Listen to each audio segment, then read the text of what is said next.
Fala, Rodrigo. Bom dia, cara. Bom dia, Diego. Tudo bem? Tudo certo. Você teve a impressão que essa semana... Eu ouvi falar que essa semana teve um feriado. Eu ouvi falar. Eu também, cara. Teve um feriado ontem, né? Corpus Christi. Pra mim foi quase dia normal. Trabalhei praticamente normal. Tinha algumas reuniões que eu não consegui desmarcar. E hoje também, né? A gente tinha sessão. Então, pra mim foi... Passou por cima. Passou por cima. Isso foi legal. Foi É. assim... Eu consegui, tô brincando, claro, consegui desconectar um pouquinho e aproveitar o tempo Uhum. com a família e fazer algumas Uhum. coisas pessoais, mas foi um tempo bom. Sempre é bem-vindo um feriado no meio da semana, né? Cara, eu sou a favor da semana de 4 dias de trabalho. Eu sou a favor da escala 4x3. Sei que o assunto tá na moda aí, mas pra mim já devia ter sido institucionalizado. Mas aí, pra quem tá que nem a gente na sexta aí, né, trabalhando na emenda do feriado, Sim, vocês podem ouvir aí e, né, aprender um pouquinho mais aí com a gente hoje no Identishot. exato. Rodrigo, então, antes da gente começar aqui, já trazer a nossa convidada que está aqui aguardando com a gente na sala de espera, os nossos anúncios tradicionais, né? Deixa eu aproveitar aqui e preparar. Antes de eu colocar o anúncio tradicional, você tem algum anúncio novo que pode virar tradicional? Ou sigo? Não, tenho, não sei. Me pegou de surpresa a pergunta. Não, então não tem. Não, Eu vou colocar aqui. Nós tem os estamos. links, né? Uhum. Exatamente. Nós estamos no YouTube. Logo mais a gente coloca os links ali nos comentários para que todos possam acompanhar, né? Por fim, criamos aí um tiny link do WhatsApp. Então, quem quiser Uhum. entrar no grupo, acompanhar o que a gente está anunciando por lá, fique super à Uhum. vontade, super bem-vindo, né? Temos aqui também o Spotify, episódio do Rodrigo tocando baixo, vocês podem ouvir nos primeiros segundos ali. Spotify, e aí lembrando, pessoal, que eu vou começar a subir os conteúdos, tá? Semana a semana. Semana não deu tempo, ainda estou na fase de edição dos vídeos, mas logo mais vai estar aí subindo os novos conteúdos. Perfeito. Isso. A maioria das pessoas não imagina, mas dá um certo trabalho, né? Preparar esse conteúdo que a gente Dá. faz aqui, Uhum. conteúdo online. Existe uma preparação toda prévia antes, desde preparar a agenda, preparar as perguntas, a gente se preparar, a pessoa que vai entrevistar Uhum. preparar o estúdio, enfim, Uhum. e preparar também o episódio que depois vai ser colocado em Spotify, YouTube. Tem toda uma edição, então um pouquinho de calma e a gente agradece essa calma com vocês. Uhum. Né? Bom, vamos então receber nossa convidada de hoje, Rodrigo. Tá preparado? Eu estou bem Vamos. ansioso, confesso, tá? Que bom. Também. Então, deixa eu já adicionar aqui Yves Mahler e aplausos para ele. Now switch to English. Good morning, Yves. Bom dia. Bom dia. Bom dia. Good morning. How are you doing? I'm so Wonderful, glad thank you. Thank you for inviting me here. Yeah, thank you so much for being here. And we're very excited because you are here with us in the podcast. In a couple of weeks, you're going to be in Brazil too, right? I am. I'm looking forward to that. It'll be my second visit. Second visit. So in Brazil. And you ever, second time in São Paulo also, or have you been in another city? Only São Paulo. I hope for time to roam around and check out some more things. Big country. It's worth visiting properly. Yeah, it's a big country. Yeah, even some Brazilians, we only had spent years in São Paulo. It's hard to go to another states, but it's an amazing place for sure. Yeah. They talk about city mouse and country mouse sometimes. Yeah. So if you're a city mouse, you just stay there. Exactly. Yeah. So for starter, Evie, again, thank you so much for being here with us. And I'd like you to do a quick introduction about yourself and tell our audience who you are. Yeah. So I'm going to give you kind of both ends of my identity career, which spans 26 years. I started by being invited to a group that was discussing forming what became the SAML group. And I became the first elected chair of the SAML group and ran that group for some time and contributed quite a lot to it. And at the time I was at Sun Microsystems. Fast forward, most recently, I was the chief technology officer at ForgeRock. I should say, dear departed ForgeRock. I loved it very much, just as I loved Sun. And once I left there, I started Venn Factory, and my belief is that we need to help everybody develop irresistible identity strategies, and that's what I do at Mm-hmm. Venn Factory. So I do strategic advisory, consulting, and speaking. And I have a book, which I know we'll talk about, which of Yeah. course I Yes. had to put in the background there, but I know we'll talk about it later. Yeah, small, because I do have some Funkos here in my office. What are these two Funkos next to your book? Oh yes. Well, so I have River Song from Doctor Who, Oh, and I have Karlach from Baldur's Gate. And oh. I have a lot of geckos. I really love Mhm. geckos. I grew up in Hawaii, much smaller than anywhere in Mhm. Brazil, but I think you probably have geckos too. I'm a big fan. Yeah. Oh, that's nice. So nice. Yeah, thank you for sharing that with us. Yeah. So go ahead, Yeah. Diego. No, yeah, I just was about to say that, you mentioned that you are working, helping people to understand better, create better strategies for identity. And that's Mm-hmm. one of the things that Rodrigo and I, and also we were discussing before the session, right? We realized that many IT professionals, many companies, everyone actually, sometimes they are trying to understand how to connect the dots. There are so many Mm-hmm. dots in IT. There are so many dots in cyber, and identity is not different, right? There are so many pieces Yes. in different parts of the community, and that's why we decided to start the identity now podcast, right, Rodrigo? We have a Yeah, podcast. yeah, Okay. yeah. I always to remember myself that we have a podcast. Well, I think it's great that you have, and I think it's a great resource for the community, which is, Yeah. after all, growing. There's a lot Yes. of interest right now.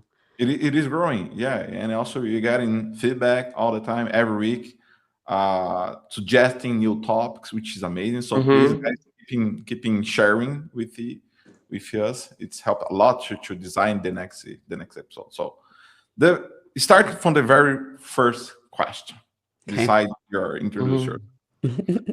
identity. Identity has existed for decades, not months.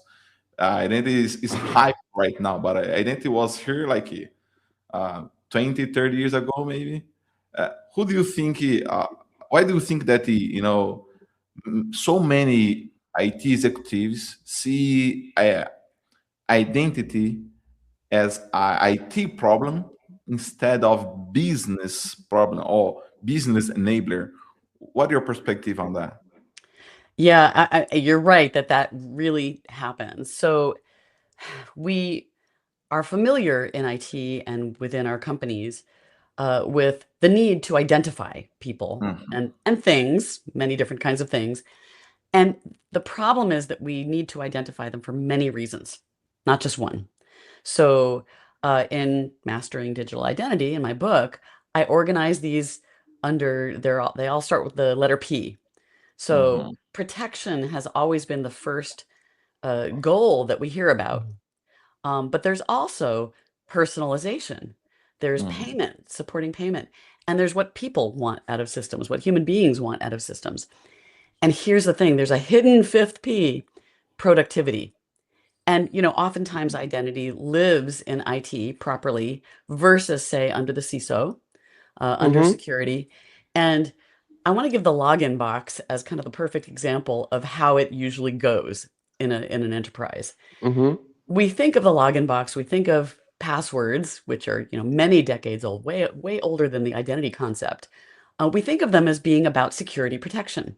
Mhm. Um, the choices we keep making to use passwords, it's proven that it's not about protection because they're terrible at security. They're also terrible at usability. Um, Mhm. Mm-hmm. they are very good at deployability. There was a study done in 2012 that I just love, talking about this Mm-hmm. usability, deployability, security framework and criteria. And okay, how come we can't replace passwords? Maybe we're close to doing that now with new technology, but passwords are so sticky because they're so easy to get going. They're built in, they're free. Um, and so, Mm-hmm. in a nutshell, I think the reason why we just put them into that little productivity box is we just got to keep business running. And we're missing the fact that identity affects all of those different things. Like, yes, there's many different shared services. There's a lot of shared infrastructure, but shared infrastructure that directly impacts how much we sell, how much our customers are loyal to us. That's a really weird, interesting kind of technology. So identity is uniquely at the center of all those things. We need to socialize how much it's not just a business enabler, it's actually your business model in disguise. Yeah, that's very aligned with something that we have been discussing with the other sessions that we had. How everything starts with identity, right? So I was in an event in April, and we had a lot of sessions about cloud infrastructure, application development, and I had a pitch in the afternoon, almost in the end of the event. And the way I started was like, you guys learn a lot today about architecture, security, and application development, but everything starts with one single thing. Users need to join your application. They need to log into your application. So how will you make this process secure? Yeah. Yeah, it's at the front of all of those processes. And now we have this phrase identity security, which I like. It took us a long time to come to this phrase, but I like that it parallels cloud security, data security, network security. Like, we know how much identity has become a vulnerability precisely because it's so important to security. So it's the target everybody's going for, and we know that it's something like 80% of all breaches, involve an identity story. But identity security is, I think, a fair thing and a very important thing to focus on. Yeah, that's great. And there's one thing in your book that you mentioned, that identity has a homeless problem, because inside organizations, nobody really owns identity, or maybe it's kind of said it's kind of shared infrastructure or shared responsibility. So who do you think should actually own identities? And before you answer the question, sorry, I want to put your book URL here, because I want to that everyone knows that you have the book and you have the web page. And also, Thank you, sir. After that, I'm going to put the Amazon URL so everyone can buy your book. You're a true friend. Thank you so much. Yeah, and I hope people check it out. And anybody who's lived this story of the identity homelessness problem, there's a couple of ways that we see it. So first of all, breaking down what we're seeing, I interviewed a lot of great identity leaders for the book. And I found that where identity lives is all over the map. You can look at any organizational chart and you'll find it sometimes being owned, as we were saying, in security or IT, sometimes in product, particularly for CIAM, for customer identity, but also elements might be owned in fraud if you're in financial services. Elements might be owned in risk. So like I call that sold off for parts. And if there's elements owned, like authentication is often broken up from access management and IGA and so on. And there were always good reasons for doing that. And they were probably, I'm going to call them cultural reasons.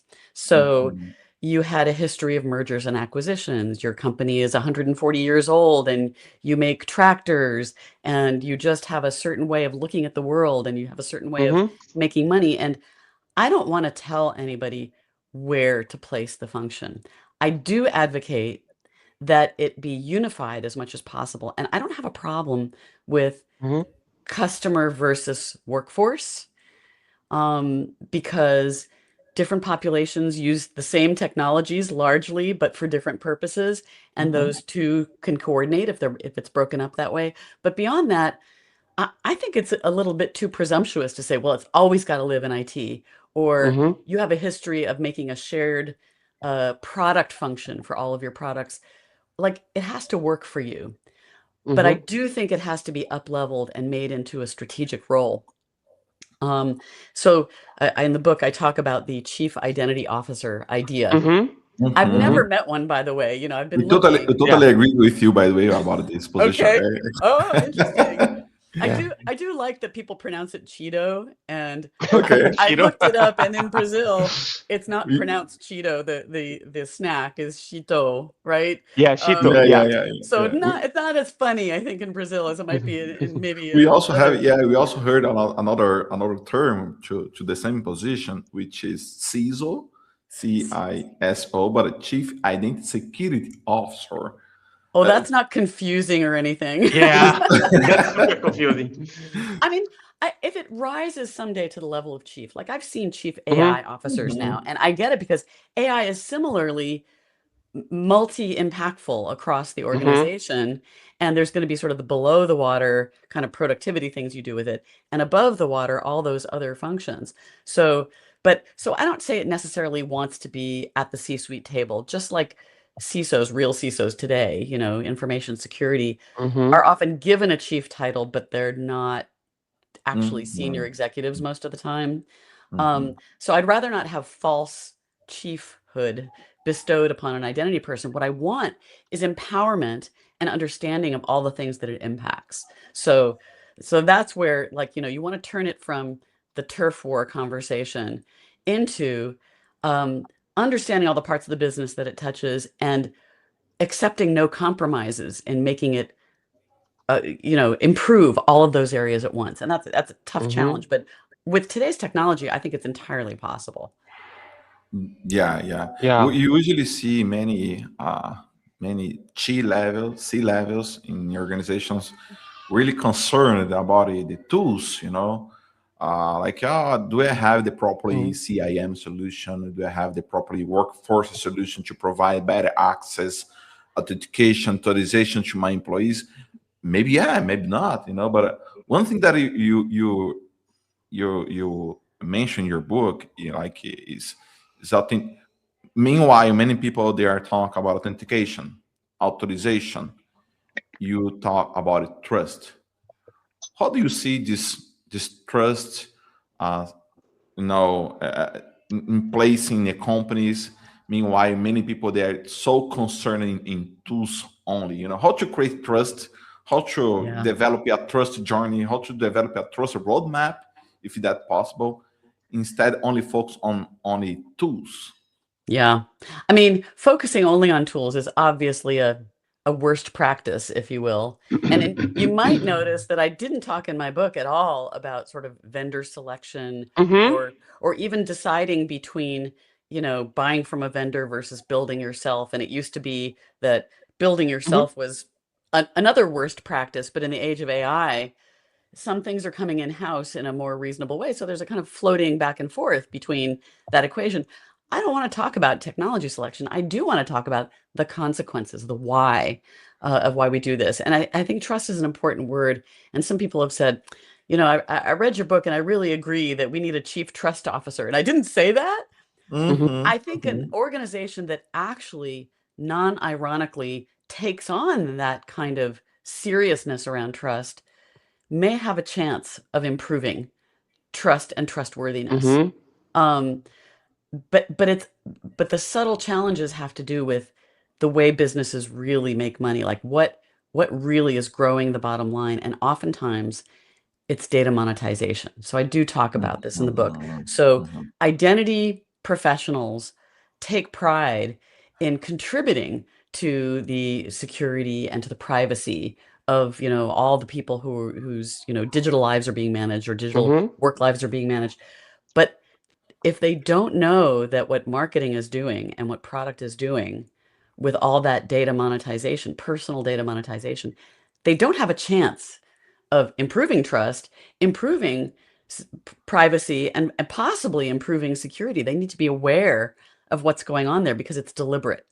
It's not a breach. It's deliberate use of this data, and it's deliberate kind of escape of this data. So if you're going to commit to being trustworthy and to building healthy relationships, that's a conversation that has to literally better involve your board, actually, because now you're tinkering with very direct business model questions. And you can't make those decisions alone. It's why I wrote this book for the CEO. Yeah.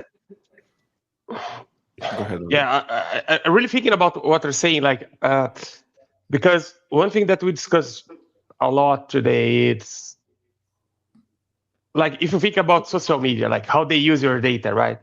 So what they're saying is that companies, of course, they use the customer data and people data for CRM, for knowing the customers and selling more. And identity plays a pivotal role here because we are dealing with this customer identities all the time. Yes. Really. And I really don't think, at least in Brazil, many companies already realize that identity, maybe it's one of the ways that you can get the data and use that for capitalize and make money. Yeah, I mean that's amazing if there's awareness, because like normally identity professionals, their awareness starts when somebody registers for an account or is onboarded. And there's a whole period before when people are heuristically tracked, are known very well, but not as themselves. It's as if there's a profile about them that they haven't claimed. And in fact, there's a lot of people who are mostly offline people, but they also have profiles that they haven't claimed, right? So it's why I talk about not just users or end users, but humans, because every one of us is known to these systems. And I was looking at the data. There's been some great research around in the EU. LiveRamp is the company I'm thinking of, LiveRamp, which used to be Axiom, which does all that identity resolution and is feeding all those customer data platforms. And even in the regime where GDPR is present, and there's been so many, like in Brazil, there's been so many laws that track GDPR closely. There's 100% coverage, approximately, of the entire population that's ever online. And probably all that is illegal. Now, technically, let's just be honest about it. That's amazing. And it's not in the world of identity where we actually start a relationship, where we make people log in. They don't ask to log in. That's one of those sort of people dimension things that they don't want, but we make them do. But that's where we think usually that the relationship starts, and it's not where the relationship did start. There's stuff going on off stage. It's a critical part if you want to improve trust. It's a critical part of the equation that we need to really look at. And I do address that in the book. Privacy officers they're very familiar with doing kind of a risk mapping of each item of data, but they don't look at the value mapping. And so my proposal is, if you built a balance sheet, it would be very interesting to know who's touching each piece of data, who has their hand on it, to go, oh, you can't stop collecting that. I make money off of that. And so once you do the pluses and the minuses, well, now you have an idea of, oh, is it actually, now you can make a case for something like verifiable credentials, potentially, if it means you're not actually storing the data, but you have access to it, you can use it. Yeah, when you talk about create value on the identity journey, let me put it this way, the way I see that most of IT are identity professional, they start their career or even journey inside of a company is not getting, at least from the onboarding perspective, the visibility, the impact of identity in their business. Yes. Do you think that a way to improve this perception of value to help the identity folks, C-levels, to improve the value for the companies, to improve even the onboarding process for identity folks? So they, instead to focus on the tools again, the process maybe, and also keeping going the identity homeless problem, they can just pivot this to a business and also help to create more value. What are your thoughts? I think it's so beautifully put, because a lot of people come out of IT, a lot of people come out of security engineering. If you hang out in Reddit on, the identity management sub, there's a lot of people trying to break into identity. And the advice is usually, well, get a SailPoint certification, which is, I mean, it's not bad, but the view of the universe that you have about identity's impact is a little bit thin, therefore. And it's why I think in terms of product management, where I actually think of everything as a product, but I make the case in Mastering Digital Identity that identity should be seen as a product. Really, I mean, quite literally, if every company is a tech company, so your products have digital product elements and identity will be part of those. So that's literal. But as a very strong metaphor, I think becoming a product owner is a powerful thing to do, even if one is an IT admin, right? And it starts to socialize all those business impacts, and it turns the frame from, how many tickets did I service today, which is important, it's urgent, but is it as important as advancing the company's strategy, its corporate strategy, its product strategy, it's even its technology strategy? So I think the root cause of identity programs that stall or fail is, I'm going to call it a failure of product market fit. So putting it that way, all of a sudden makes you feel like, it's not as hard to learn product management skills as it is to learn basic identity skills, right? Those were hard-won skills that you should be proud of. I think product management is a great addition for everybody. I'm even going to give a talk in a few weeks to probably a room full of 100 security engineers, and I'm going to try and get them to think like that too. Like, they can't own the product decisions, but they're there to sort of live up to implementing them. And once you understand why something is, being dictated or being chosen, well, it gives you power in terms of going, now I know what metrics to start to design, because that's going to look like market success. Was it adopted? What's holding it back from adoption? So that's my take. No, thank you. That's really great. I want to shift gears a little bit because we cannot talk about technology today and not talk about AI. So yeah, check. So yeah, check. Yeah, I want to check this box already. So we see that AI agents are now even more popular. So we are in the hype, the top of the hype right now. So how do you see this impacting the identity space when we're gonna have this AI entities acting on behalf of people or acting autonomous and having their own identities and authenticate with resources? And now every company say, I'm the AI agent control play.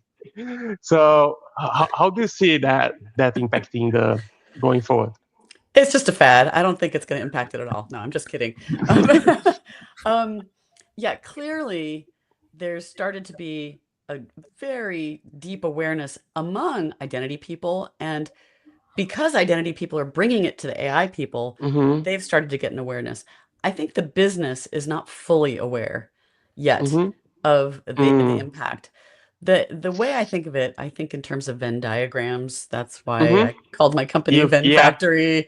The book has a 4-set Venn diagram. And the Venn diagram that I'm picturing here is that AI agents are the marriage of the API economy, which we all remember from the 2010s, and the LLM era, right? So the way I would break it down is the ability to act, to make a call. We'd call it a tool call, but an API call. It's reaching an endpoint.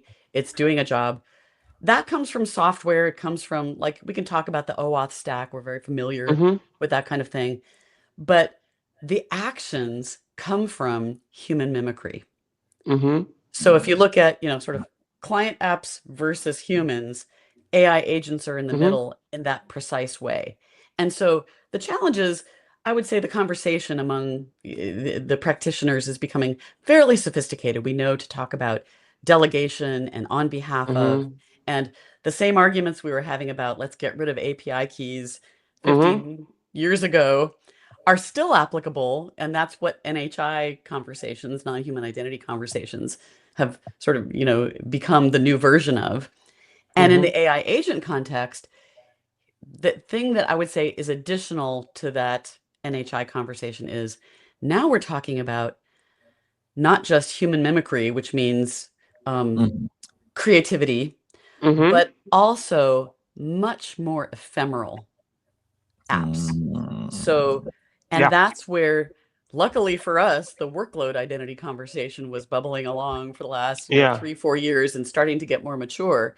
And we can start to see a blend of things we have, I'll call it lying around the house. Oh, we have these tools, we have these frameworks.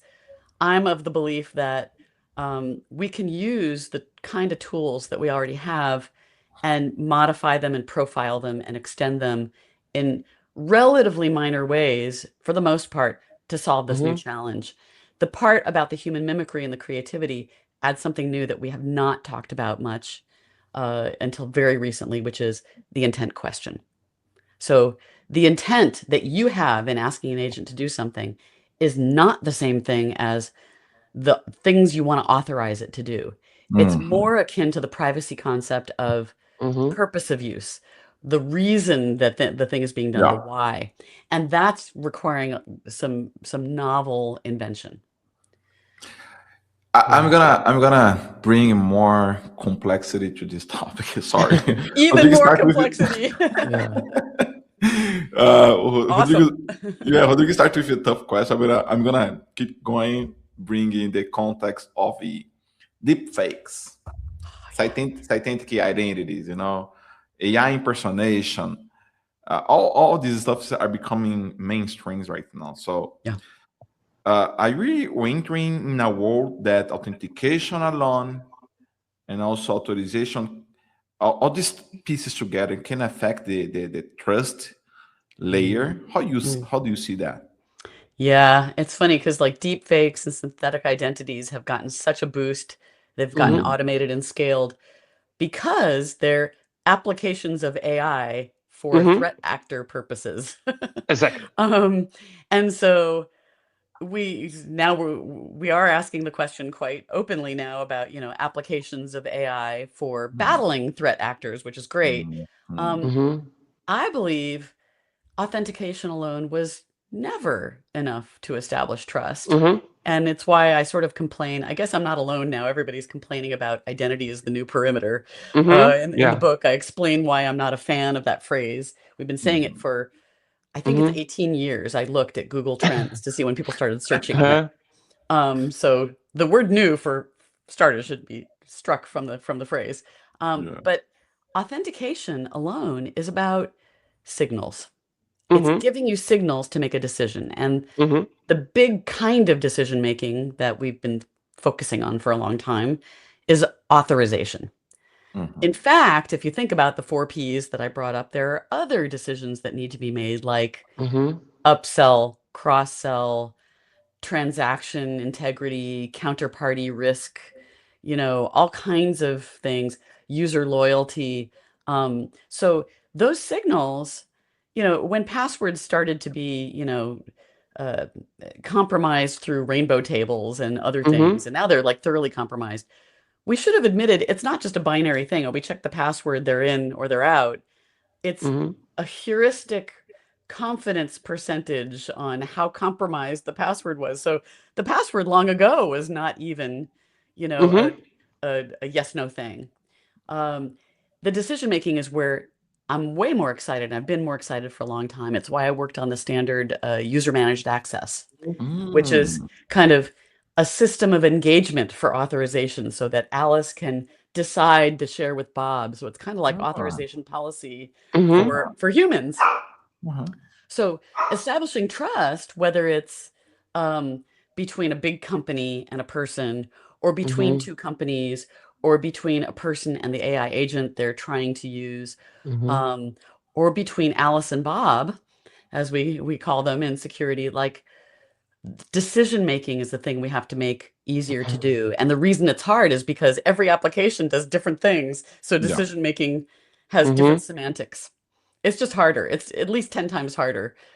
I'm glad this is why rich authorization requests, RAR, now exists, so that we can at least get finer grained scopes in the world. And because you in your past life, you work like in the definition of SAML, and today with the AI, we're discussing new standards like SPIFFE, Spire. Do you see that WALF and these new standards, they're gonna evolve for this kind of how did you call? I forgot it. Like the authorization, user authorization management, right? Oh yes, UMA. So and now I know that that's a Brazilian word or Portuguese. UMA. It's for one. It's a word in many languages. I believe it means horse in Japanese. If really? I believe Nat Sakimura told me that once. It's all over the No. place. It's also the name of an awesome actress. Um, Yes. so user managed access is built on top of OAuth, actually. It's a complex, I would say, application of OAuth. Um, and it's a demonstration of the power that we got from that stack. It's been very frequently profiled and extended. I mean, I would say every organization that I know of has built custom flows and custom ways of doing token exchange and custom token formats, and Yeah. this impacts interoperability, but it's possible to have those bubble up and be standardized, say for particular industries, like we saw with open banking trends, back, it's now we're like 8-9 years into that whole journey worldwide. So there's lots of ways to tweak and use the parts lying around, using jots and things. An example might be how Dick Hart has worked on this thing called AOF for agent authentication. And it's, to me, it sounds a little bit like verifiable credentials, only not using that technology, but it's like a persistent identity that an agent can travel around with and not depend on the federation pattern of having to get a client ID at every place. So it's interesting. I don't know what the end of the story will be for that. Will it be the one that wins? Dick is very experienced at product market fit for standards that he works on, to coin a phrase. So I feel like we have a lot of the tools we need. We just don't know the right way to put them together because we don't know what problem we're exactly solving yet and who is going to be the barrier to adoption. Who's the relying party in each circumstance? Because if you don't, that's the product market fit question for standards is who's your relying party? And they don't care about your success. They have no stake in your success. You have to give them something of value right away and not in this shining future of 11 versions down the road. Yeah. Okay. I know it is hard to predict the future. Okay, but looking ahead, maybe 5 is too much right now. Also, with all the innovation that we have seen, but let's put 5 just to get a number. Okay, looking ahead 5 years. Okay, what identity trend is being underestimated today? But it will become impossible to ignore in this years ahead. It's a great question, and 5 years is fair. I always joke that I live 5 years in the future. So it's a tough place to live, but somebody's got to do it. So I actually have a name for what you're describing in the book, and I call it a transparent. So it should be a trend, but either because it's a risk or an opportunity or both, but we're kind of just looking right through it. It's just like a pane of glass and we're not seeing the thing. And I have a whole chapter dedicated to this one and I call it identity relationships. So we're used to thinking in terms of an individual profile, an individual record, an individual identifier. We link things to it, but that's pretty much the end of the story for most infrastructure that's out there and for most mindsets out there. So identity relationships is about understanding the edges between the nodes. And when I say it that way, techies will immediately think of graph technology, which is appropriate. I mean, there's starting to be some great graph-based solutions that are driving better decision making, like a really efficient and yet kind of abstract way of managing authorization policy is to understand the relationships in play, whether it's a supplier relationship to, an enterprise, or whether it's Alice's spouse relationship to Bob, or an agent's relationship to either the agent that created it or ultimately to a human that told the top agent to do something. Those relationships are full of meaning that we can derive insights from and drive great identity solutions around. So patient to provider, parent to child. I'll even give you one since I know you have a little dog and I have a little dog too. Pet owner to pet. This is something that, when I was at ForgeRock, we had a customer that was managing identity relationships that looked like veterinarian, pet owner, pet, and a pet is not going to be logging in, or they're not going to have it consciously logging in.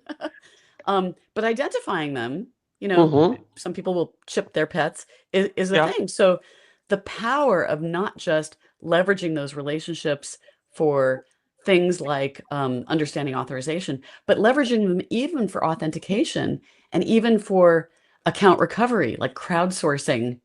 You talked about deep fakes, Diego, earlier. So executives are specifically at great risk of the deep fake problem because they're being spearfished more efficiently now. And great mitigations for C-suites is to have a plan for crowdsourcing. Is this request real? And I do see some solutions out there in the marketplace that are taking advantage of this. So I think this is still a transparent. There's a lot of smarty pants who know about this, and there's some solutions that use this technique. But I think it's so productive. We'd be foolish not to take advantage of that, and I see that growing in 5 years for sure. Yeah. Thank you, Eve. And based on your this comment, so something that we see a lot here in Brazil and Latin American market with the IEM professionals is that they have a hard time to convince the C-levels, the leadership, that something is really important, like enforcing phishing-resistant authentication for everyone. Yeah. And sometimes even the C-level, the VIPs, they don't want to use it. They say, oh, I don't want to do that. That's more complex and blah, blah, blah. So because you do have this expertise, how can IAM professional really work with this senior leadership to change their mind and make them see the importance of this, like new authentication methods, new protections for identities, and how to generate value from that? Yeah, I think this is the key question for identity leaders right now, because they struggle with the disempowerment. I'm not going to say like everybody complains they don't have enough budget. I get that. But even within the budget they have, the question is how you make the case upward that this is your business model in disguise. So I actually, when I spoke at the EIC conference a few weeks ago in Berlin, I made this exact case for like, you're in a great position to persuade upward. And so first, once you know that it's about product market fit, you can demonstrate that you understand all the customers, that you've identified and can represent the voice of the customer for what it is you're delivering, no matter where in the organization you live. And the next thing is to take a no compromises approach. So get rid of zero-sum thinking. And this is precisely where, okay, let's talk about passwordless and phishing resistance and passkeys. So that's a new high watermark for not having to compromise between security and experience. Like every time I hear it's a trade-off, like, yes, there's trade-offs in life, but if you accepted no trade-offs, what would it look like? That's an audacious product manager working on a new product introduction. And I actually have an example in the book of, it's actually not even passkeys yet. It's 2FA for a workforce population where the leader did a very clever thing. He turned it into a new product introduction with marketing, stickers and videos and creating FOMO among, the employees who hated their experience and it identified a lighthouse customer. And so to make all that case, you have to do all those things and then design those metrics that I was talking about so that you can demonstrate that the product is hitting all of its marks with the market. Like that's additional work for a leader who has been operating in the ticket mode. But the power of it is accelerating the program, making the company more secure, making everybody who uses it love you more. Like who wouldn't want that? In this case that I'm talking about, the workforce kind of SSO MFA project, people were like the early users of the system were like writing love letters to the CISO. Like who doesn't want that? So I think all that's possible, and that's the strategy that I would recommend applying. Thank you. Yeah, thank you, Eve. Let me switch the gears a little bit to another direction that this identity shot podcast we are really cares about education. Education, help people, help each other, and another IM professionals to grow in their career. So for someone starting, in digital identity career today, they are looking for certifications, materials, university college. What is the fundamental skills that you think that person should have or should be concerned or should spend minutes, hours, months preparing the person to be a really good AIM or identity professional? Yeah. So we talked about sort of the Reddit sub where, the advice is very much the first rung on that ladder. And there's great sources of information for becoming a mature identity as a technology leader. And, I'm a member of ID Pro. I love that organization. They have their body of knowledge, which is excellent and always growing. People can go try and get a certification for what they call SID Pro if they want to, but the body of knowledge is free and available to everybody. I will also recommend to anybody who's kind of starting out. I love Phil Windley's book, Learning Digital Identity, because it has a lot of the why and the heart of identity in there. But the other thing that I would say, just to kind of, bring it home, is if you really want to excel, you need to develop a working model of how your organization actually operates and understand all those potential customers for identity. And a knowledge base is great, but you need to have a point of view. And in my book, I talk about making your vision actionable, and this is how you hitch your identity strategy wagon to the corporate strategy star. And there's a process for it.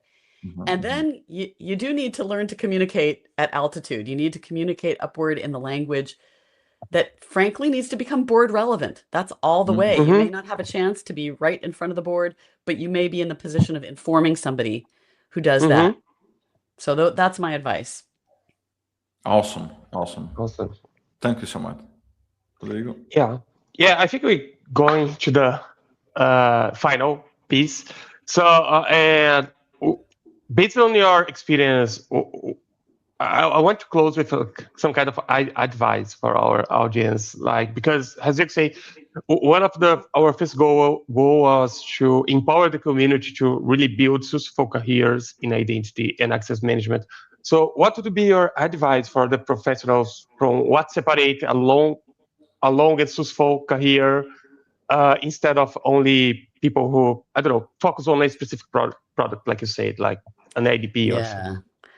Yeah, I mean, it's easy to really love a product and to stick with it. It is And funny, those by the way. products, they Sometimes it's tend to fun. be, there's something good about them. And it's kind of, I mean, I don't want to tag them with the password, reputation, but, products that are sticky are well loved and well understood. And oftentimes they're complex. And so people can become experts in them. And that's great. And coming from ForgeRock, I'm a partisan, ForgeRock, that stack is amazing, was amazing. I still know many people who still specialize in it, and that's great. I think what's important is orienting towards the passion part of identity and seeing what's possible and new around technologies. We talked about AI to serve identity needs. Like, to get excited about what's possible means kind of breaking down and then rebuilding up your knowledge base, your expectations, and even having to get like new credentials. But overall, I would say it's the community, and we have an amazing global community around identity. Like, it really is a calling for a lot of people, right? It gets personal because it's about people at the end of the day. Yes, there's things. Yes, there's client apps, but so keeping that in mind so that we can become good stewards of security and privacy and all the other things it's paramount, I think. Yeah, I just have one last quote that I'm gonna share with you. And do you agree with that? Technology changes fast, but trust remains the foundation of your relationship. So identity is how we scale trust. Yes, I love that. Thank you so much. It was such a nice, a great moment to have you here speaking English. Portuguese. Maybe next episode you can speak more Portuguese. But yeah, we really appreciate your contribution, And why not to get your contribution in person in June 26th, right? Or even June 25th. Yes, I will be in Sao Paulo. I'll be at the NetBR Overflow conference, and I look forward to meeting people there. Or if anybody is ever in Dallas, look me up. That's where I live. Oh yeah. Okay. Okay. Thank you. Yeah, no, thanks so much. We make sure to try to attend the NetBR Overflow and meet you in person. And yeah, again, thank you for your time. And it was a great conversation, a lot of good insights. I will make sure that I watch it again because I think there are things that I don't fully comprehend yet. But thank you so much. Yeah, for sharing your knowledge with us. Muito obrigada. Oh, yeah, that's good.